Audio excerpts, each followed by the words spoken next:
Hey, welcome to this module of the Ecommerce Pod. This is where we dig into subscription and order records just to make sure that we're all on the same page when it comes to the vocabulary we're going to be using during the following modules. If you're watching this video on YouTube, you can use the link in the description below to check out more details about the Ecommerce Pod course on the Monkey Pod website. So as we get started here, it's important to remind you guys that Infusionsoft is contact-centric. So most of the things inside the Infusionsoft application center around a contact record. And then below the contact, you have order records and subscription records. Those hold details about the order or about a subscription. Very much the way that a contact record houses the things we know about that contact. Well, an order record or a subscription record hold the details pertaining to that particular type of record. Now let's look at it another way. If the contact is at the head or the top of this hierarchy, well, below that contact you have different sub-record types, and one of which is the subscription record, right? So if you're selling things with a subscription-based payment model, well, it's going to be classified as a subscription record. And then you also have order records. And the distinction here is that subscriptions have multiple payments over a period of time. Orders are usually a one-time interaction, although you can set up a payment plan which allows you to apply more than one payment onto an order record. And any contact can have a number of orders or a number of subscriptions. Now, the way you have orders tied to an individual contact record, you can also have orders tied to that subscription. So think about this. If you have a monthly subscription, well, over the course of a year, there will be 12 orders because each month is considered a unique order for that subscription. And just the way you have each order, well, each order also needs to be reconciled with a payment. So below the order record, you have what's called a payment record. And that houses unique information about how that payment was made. An order unto itself doesn't mean that you received money. It just means that an order was placed. Until there's a payment reconciling it, all you have is an outstanding balance. So as you may guess, below the orders on a subscription, each order or recurring payment must also be reconciled with the monthly payment. Usually that's done automatically by a, monthly recurring credit card charge or something like that. But here's why it's important. If I wanted to delete a subscription and stop selling it, well, you can't just delete a subscription if it's been sold, because there's orders associated with it. And you can't delete those orders because there's payments on them. So the way you'd have to do it if you wanted to delete a subscription is delete the payment, then delete the order, then delete the subscription, or just mark it as inactive. The same thing if you want to remove a product, right? If it's been sold, you have to first delete the payment and then delete the order, and then you can delete the product. So it kind of works upstream that way. Now, as with the subscription, you can split an order out into multiple payments. Here's why this is important. This is called a payment plan, and it allows you to spread one order into multiple payments. This is different than having a subscription, which creates a unique order and then a different unique order a month later, or a week later, or a year later, right? So a subscription allows you to spread multiple orders out over time in a recurring fashion. A payment plan allows you to apply multiple payments to the same order. Now, functionally, your contacts will experience just about the same thing, but from a reporting standpoint, you'll want to make sure you're clear on these. And we're actually going to dig into payment plans and how they differ from subscriptions as we get into the Ecommerce Pod. So don't worry about that just yet. Now, let's take a look inside Infusionsoft at what the order record and subscription record look like and what the different options that are available to you might be. Okay, so here we are on the order record in Infusionsoft, and you can get here by navigating to the contact record directly and then opening the order from the Orders tab. Or if you're in the e-commerce section, you can do a direct search in the View Orders section for a particular order. The first thing you'll notice about the order record is it does have the contact information here. So you can link back to that contact record. You can see their phone number and their email address. And of course, it has their shipping information here listed as well. This information may not be populated if you weren't requiring shipping as part of the checkout process. On the right side, you have order information, which includes the order title. So if it came from an order form, it may just say order form. If you entered it manually or if it came from somewhere else, it may list some other information there. Of course, it'll have the order date, which is the date that this order record was created. It doesn't mean that there was a payment received. It just means that that was the date this was created. And then how the order was created, whether it was online or offline. Right? If it comes through the shopping cart or an order form, that'll automatically be set to online. Below that, you have pay status, which will just tell you whether or not this order has been paid. If there's an outstanding balance, it'll say unpaid. And if it doesn't have an outstanding balance, it'll say paid. Order notes only really come into play for manual interaction. So if you are creating orders manually after an event or importing them or something like that, you might fill out the order notes just to hold details that you may want to reference in the future. But if this order came through, like I said, the shopping cart or an order form, you probably won't have any details there. Now, lead and sale referral partner allow you to see if there is a lead referral partner or a sale referral partner, who those are set to. And you can actually see it'll tell you the person responsible for the sale or bringing you the lead. So if you're not using the Infusionsoft referral partner module, then that information won't be useful to you. But if you are using it or are considering using it, that's where you can A, change it, or B, just kind of make sure that it's set to the appropriate person. Promo codes here will show any promo codes that they may have used. Oh, and I skipped over invoice template. This will show you which invoice is being leveraged, so you can change or select a different one here. And then at the bottom, where you preview and send the invoice, it'll generate based on what you've selected there. And you can set your default in the e-commerce settings on the orders tab there. Promo codes lists any promo codes that they typed in. What I've been noticing lately is this will put anything they typed in, even if it wasn't a promo code. So sometimes I look at my order record and I'm like, why did they type in 100 off? Oh, because they were guessing at what they thought might be a promo code.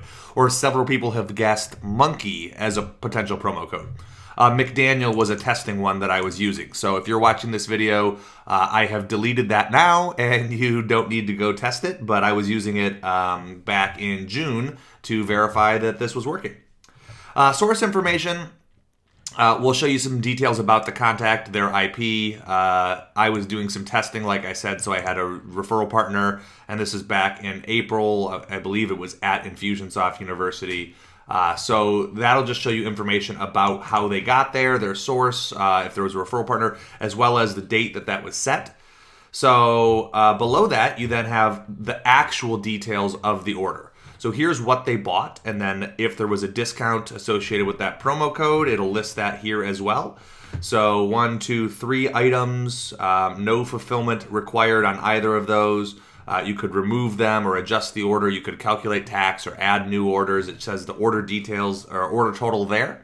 And then in addition to the order items, you also have payments, right?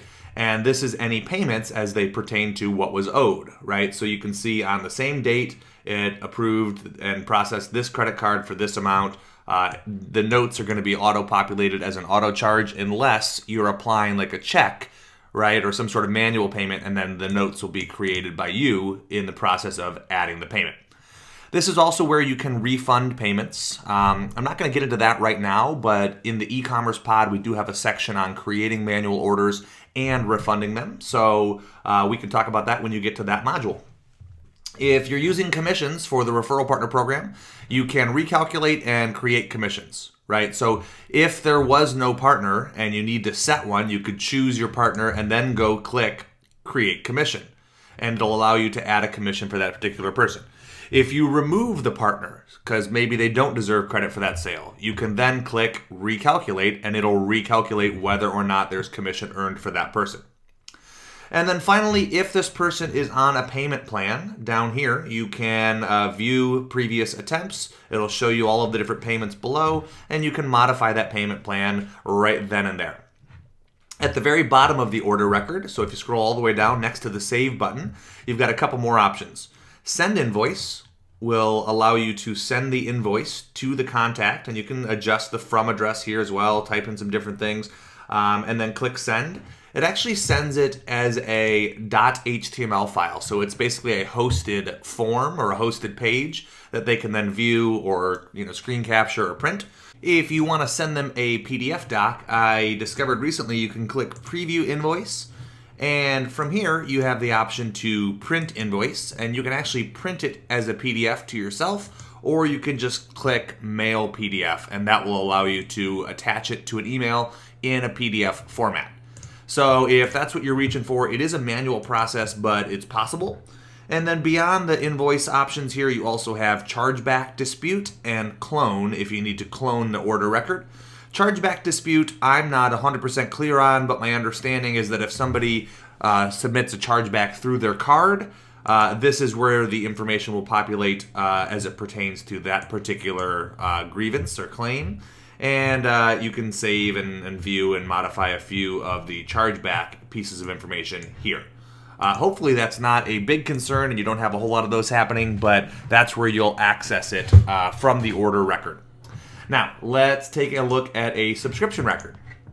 So if you may recall, I kind of said that subscriptions are basically a recurring set of orders. Each month or each payment cycle generates a new order.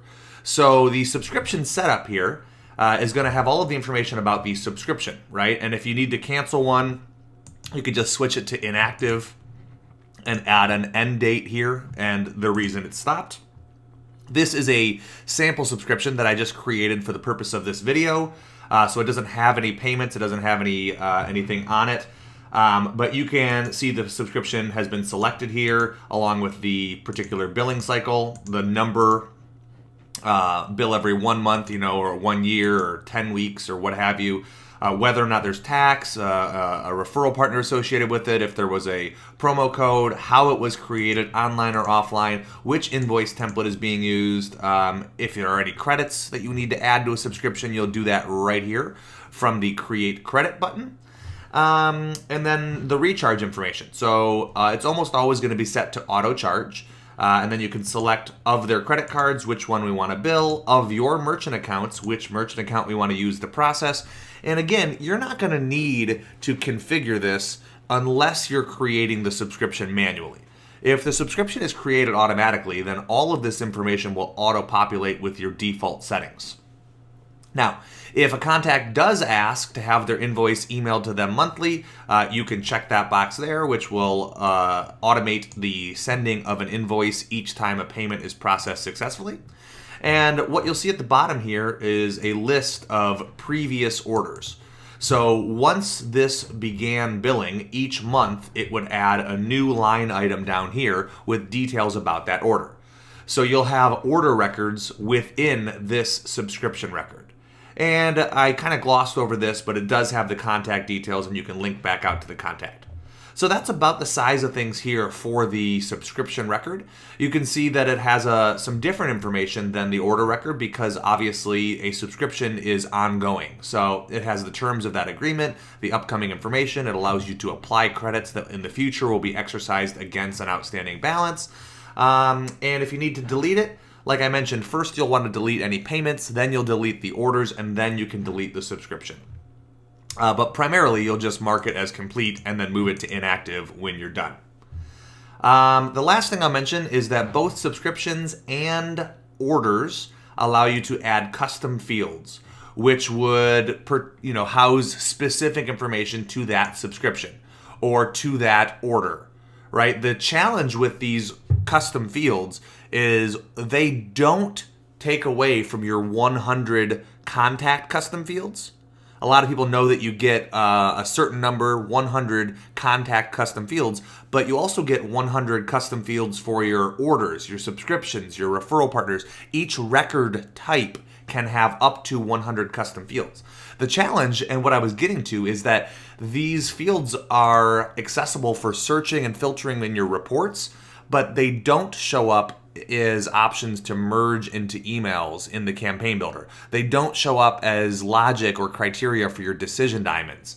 So while they are useful in the sense that they can carry information and you can leverage them in reports, they're not as useful from an automation standpoint in building out your campaigns or personalizing your communication. So that's about the size of things here for the subscription and the order records. If you are watching this on YouTube, I recommend clicking through to the Ecommerce Pod page and checking out what we have to offer there, not only for this course, but for some of the others. If e-commerce is a weak point, or if you're considering getting started or setting up with Infusionsoft and you're ready to begin selling, then this course is probably the fastest way to go from zero to launch, and I'd love to help you along the way. Cheers.